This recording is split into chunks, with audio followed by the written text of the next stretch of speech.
మన ప్రభువైన యేసుక్రీస్తు నామములో మీకు మా శుభాభివందనములు. ఈరోజు దేవుని వాగ్దానము, దేనిని గురించి చింతపడకుడి గాని ప్రతి విషయములోనూ ప్రార్థన విజ్ఞాపనముల చేత కృతజ్ఞతాపూర్వకముగా మీ విన్నపములు దేవునికి తెలియజేయడి. అప్పుడు సమస్త జ్ఞానమునకు మించిన దేవుని సమాధానము యేసుక్రీస్తు వలన మీ హృదయములకును మీ తలంపులకును కావలి ఉండును. ఫిలిప్పీయులకు 4వ అధ్యాయము 6-7 వచనాలు.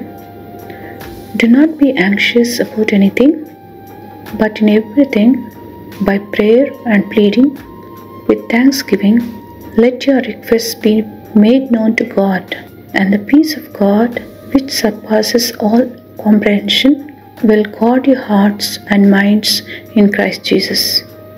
Philippians chapter 4 verses 6 and 7. ప్రార్థన.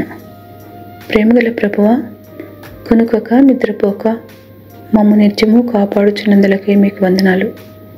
మా వెలుగు మా రక్షణ మీరే. మా మంచి కాపరివై మా కొదువలన్నీ తీర్చి సంతోష సమాధానములతో మమ్ము నడుపమని యేసు నామములో వేడుచున్నాము తండ్రి. Amen. Have a blessed day. God bless you.